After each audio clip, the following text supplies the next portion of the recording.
Ерлер сырасында шудыр сайғылар қадашлар. Украина обсудит с международными партнерами формат создания переговорной платформы по неизбежной деоккупации Крыма.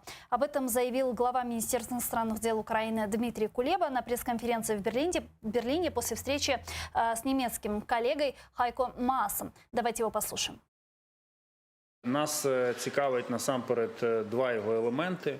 Елемент номер один – це захист прав людини в окупованому Криму. І у цьому ж зв'язку звільнення осіб, яких незаконно утримує Російська Федерація, про це я вже згадав.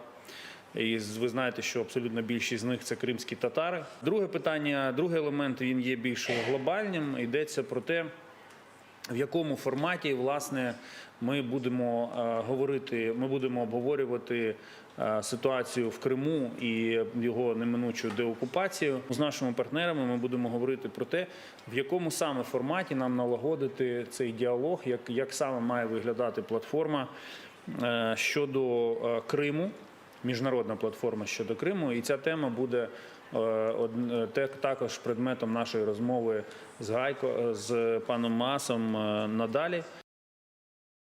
Ну, а с нами сейчас на прямой связи Борислав Береза, народный депутат Украины 8-го созыва. Витаю, пана Борислава.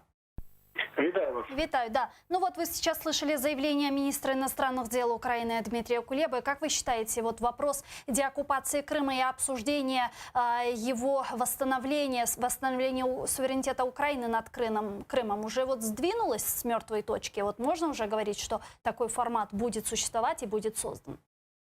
Я считаю, что заявление господина Кулебы своевременно, потому что если постоянно не актуализировать этот вопрос, то он не станет постоянно подниматься в международных политических кругах. Более того, нам необходимо четко понять, что чем чаще мы напоминаем, что Крым необходимо деоккупировать, чем чаще мы не напоминаем сообществу, что проблема Крыма не решена, чем чаще будет мир возвращаться к этой проблеме для ее решения. Потому что на самом деле здесь принцип той самой назойливости абсолютно нелогичен.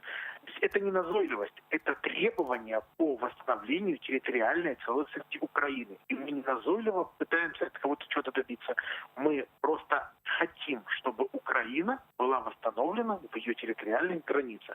Поэтому нужно сегодня упоминать, завтра на любой международной встрече, на любой встрече с любым лидером, на любом уровне, независимо встречаются министры, депутаты или президенты, тема Крыма должна не терять актуальности. И, знаете, я считаю, что Карфаген должен быть разрушен.